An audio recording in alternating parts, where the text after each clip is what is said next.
Hi, fourth grade. Let's go ahead and talk a little bit about Everyday Heroes text time. So, for 903, my question to you is what does it mean to do a close read? And how can reading something more than once help you?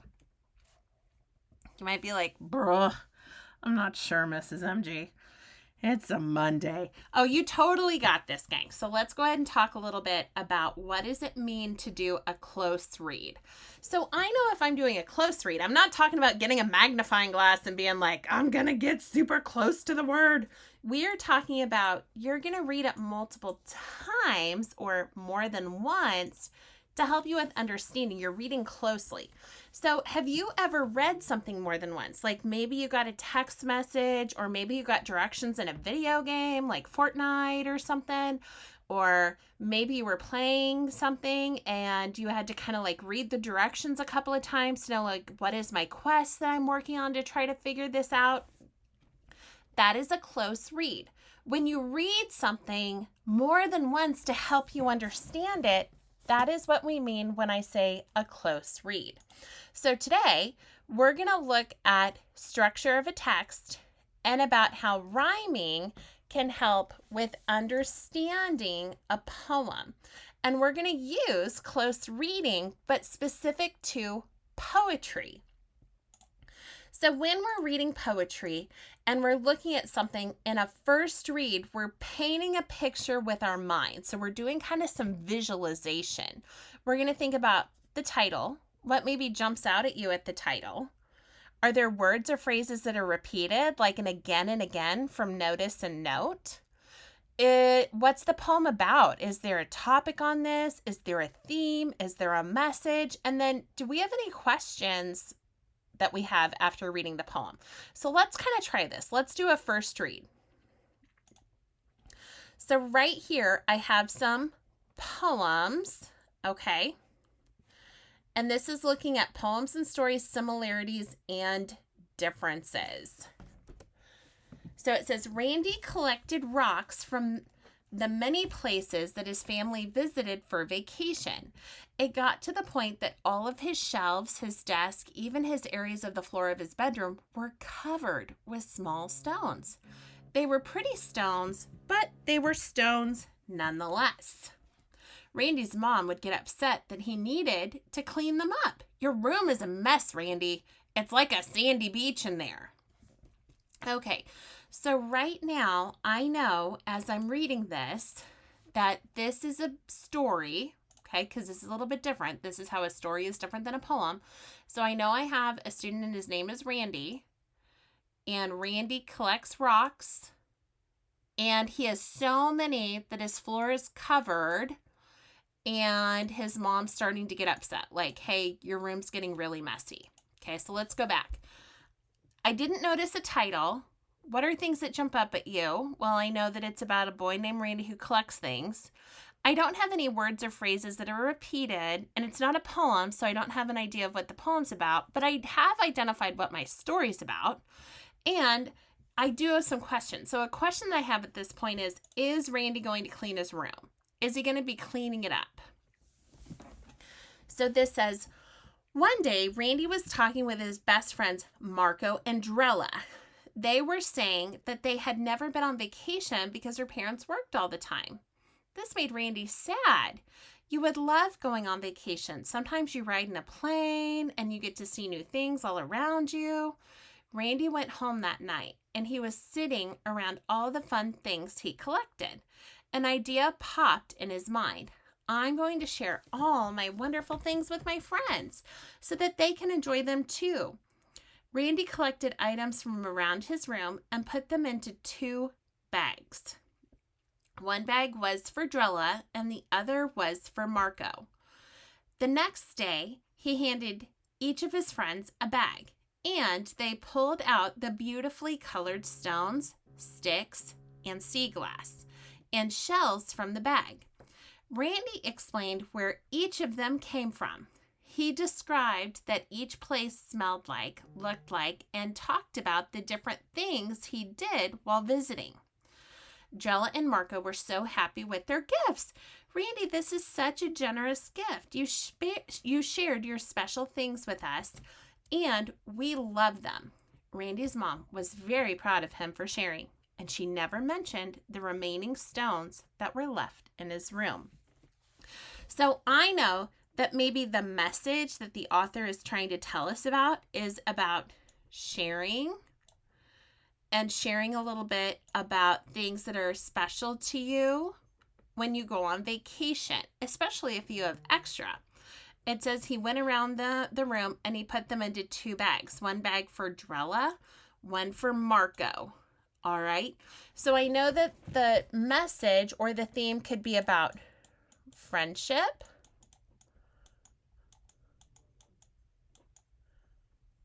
and possibly sharing.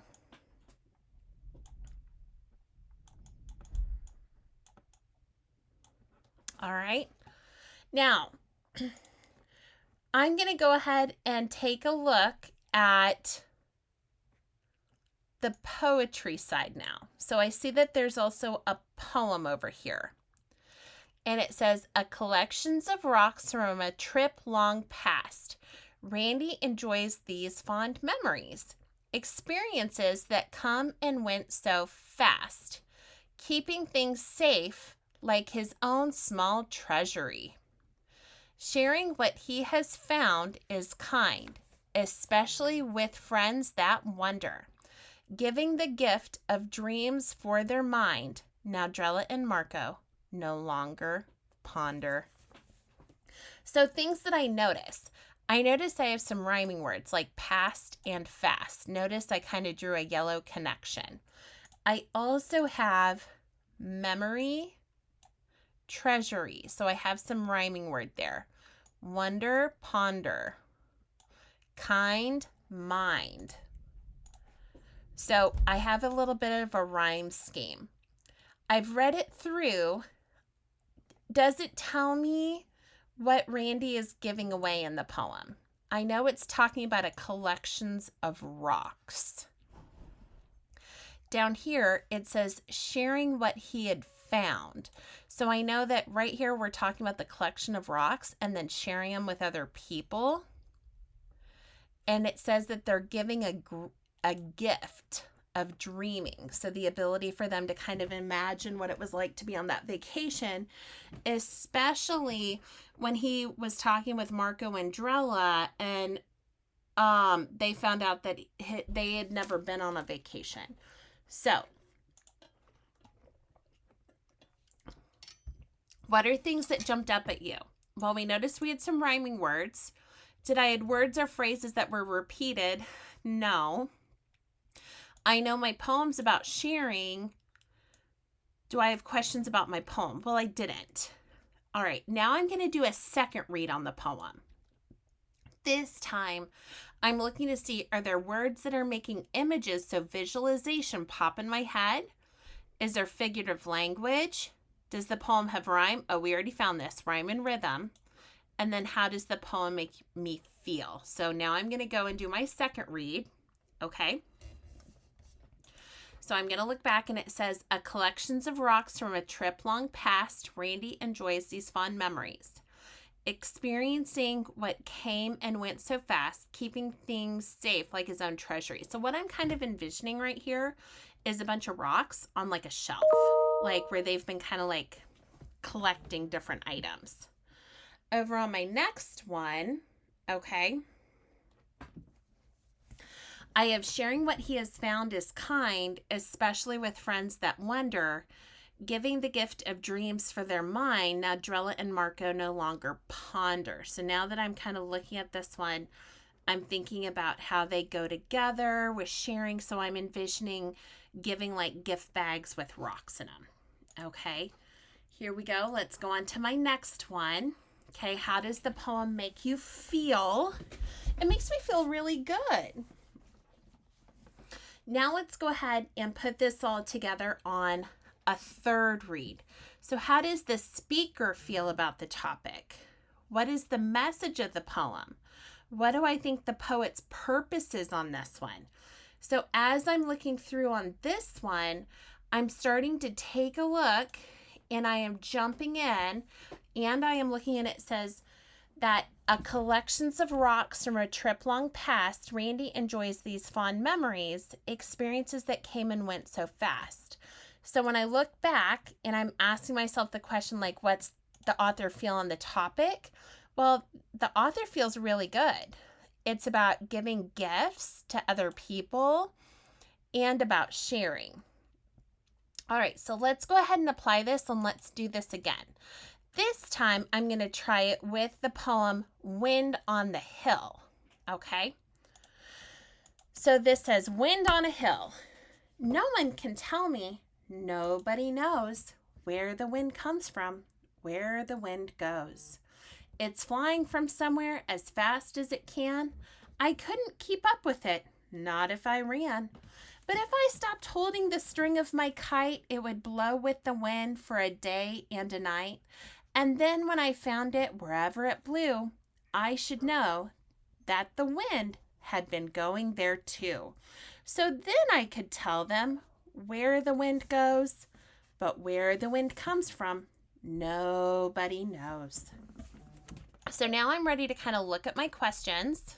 Okay, I'm going to think about the title, Wind on the Hill. What jumps up at you? Well, I did have kind of some alliteration with again and again in this poem. I know that I have knows, goes, and then I have like kite and night, can and ran, blue and to, goes and knows. I have a repeating phrase right here with a loop ending with but where the wind comes from, nobody knows, which goes right up here. Where the wind comes from, where the wind goes, and then that nobody knows. So where the author is connected, that phrase with that repeating. So I have kind of that loop ending in the poem. I also have something that kind of jumps out at me is some of the phrases, okay, where I have like,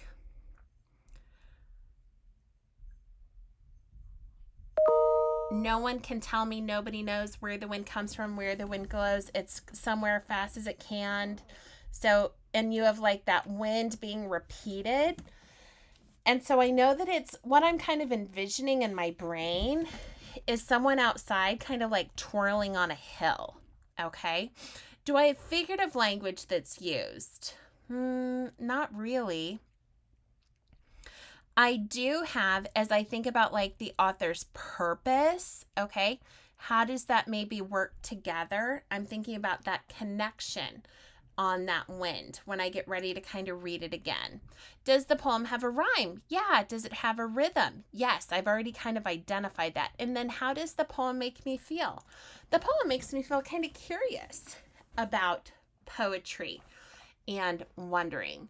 So as I get ready to hop on into Buzz and take a look at our assignment, all right, over in 4th grade English Language Arts, I know that I'm going to go into 903 Everyday Heroes text time. Woo. So I'm going to go into Module 9 down here into 903. Okay. When I'm in there, okay, we're going to read that lesson on Everyday Heroes text time. When you get to the end, you're going to take a quiz over some of that poetry. All right. Good luck, 4th grade. You've got this.